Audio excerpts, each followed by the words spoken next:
Bonjour à tous et bienvenue sur le plateau du Media Lab. Aujourd'hui pour l'émission L'Atelier littéraire, je suis en compagnie de Romane. Bonjour Romane. Bonjour Louis. Alors Romane, aujourd'hui va nous présenter l'œuvre d'Emma Baker intitulée La Maison, dans un concert de combat féministe. Cette œuvre parue en 2019, en août 2019 chez Flammarion, aborde une autre réalité, celle des femmes prostituées. Effectivement, donc j'ai choisi ce livre d'Emma Baker qui s'intitule La Maison et j'ai également choisi un film de Rebecca Zlotowski qui s'appelle Une fille facile qui est sorti également en août 2019 et dont l'actrice principale est Zaya Dehar qui est une ancienne escort girl. Donc il faut savoir que depuis 2002 la prostitution est légale en Allemagne. Et elle est reconnue comme un métier à part entière, alors qu'en France, c'est illégal. Depuis la loi du 3 avril 1946, cette loi en fait, a aboli les bordels français. Et donc cette fille qui s'appelle Emma Baker a choisi, après des études de lettres modernes, d'aller à Berlin pour rentrer dans une maison close. Alors il faut bien faire une différence entre la figure de la prostituée, qui est donc un métier purement sexuel comme Emma Baker, et qui est un métier qui est donc interdit en France. Et il faut également faire la différence avec les escort girls, qui elles donc sont légales en France. C'est un accompagnement en fait qui ensuite qui est associé en fait à des services sexuels et qui donc représente la figure de Zaya Dehar dans le film Une fille facile. La figure de la prostituée existe depuis très longtemps dans la littérature, puisqu'on a vu notamment Boule de Suif de Maupassant avec Elisabeth Rousset, qui est donc une prostituée. Et il parle donc, dans toutes ses œuvres littéraires, il parle également des maisons closes, puisqu'en France, c'était légal depuis 1804. Il faut bien rappeler en fait, dans ce contexte que Emma Baker ne fait pas l'apologie de la prostitution et son but était en fait d'explorer les rapports entre les hommes et les femmes au sein des maisons closes. Ça pose également la question du patriarcat puisqu'il y a une possibilité en fait, de le renverser au sein des rapports entre hommes et femmes. Il y a également la question du pouvoir en fait, lié à l'argent puisqu'en fait, les hommes ont le sentiment d'avoir le pouvoir puisqu'ils payent. Mais qu'en est-il? Est-ce que les hommes ont véritablement le total pouvoir sur Non, ces non, femmes, justement, en fait, c'est ce qu'elle explique. Elle parle du mécanisme de l'horloge et du tarif. Et en fait, dans ces moments-là, c'est les femmes, entre guillemets, qui dominent les hommes, puisque dans ces moments-là, c'est les hommes qui payent et qui sont donc, avec plein de guillemets, soumis.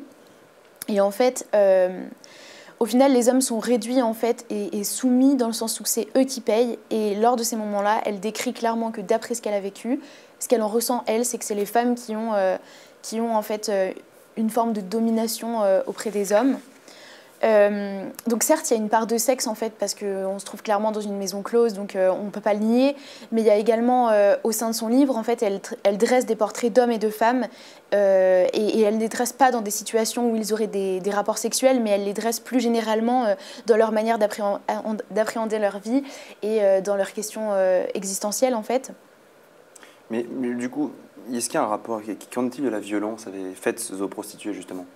Alors justement, dans son livre, en fait, elle nous parle d'un rapport violent qu'elle a, mais en fait, ce rapport violent qu'elle a n'est pas avec l'un de ses clients, mais avec l'un de ses petits amis du moment. Et justement, c'est ironique, puisqu'en fait, elle nous raconte qu'il n'y a presque pas de violence en fait, au sein des maisons closes. Le seul rapport violent qu'elle a, c'est avec son petit ami de l'époque. Et elle dit également que, en fait, dans ces maisons closes, elle s'est sentie bien puisqu'en fait il y a un cadre qui est défini, c'est dans une maison donc c'est protégé, c'est pas à l'abri dans une forêt ou quelque chose comme ça. Et c'est sûrement aussi qu'elle est partie en Allemagne pour faire ça puisqu'en France, étant donné que la prostitution n'est pas légale, les prostituées sont obligées, comme je le disais, d'aller dans des bois ou c'est des situations qui sont marginales entre guillemets. Et là, ça tend à beaucoup plus de violence. Donc en France, il y a des violences qui sont faites contre les travailleuses du sexe, mais pas tant que ça qui sont faites envers les travailleuses dans les bordels.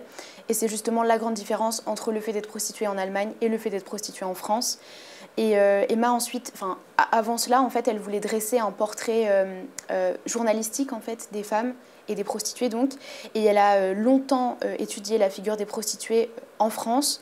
Donc elle dit en fait clairement que Elle a étudié en fait les putes qui travaillent dans la rue, qu'elle les a observées longuement avant de sauter le pas et qu'elle détaille les tenues obligatoires, le froid, l'attente, le plaisir vendu à la sauvette dans un recoin, dans une voiture. Et justement, ça nous amène sur le regard que la société porte sur la figure des prostituées en France, puisque donc depuis 2016, il y a une loi qui est passée. Avant, c'était les prostituées qui étaient condamnées pour racolage, et maintenant, depuis cette loi, ce ne sont plus les prostituées qui sont condamnées pour racolage, mais ce sont les clients.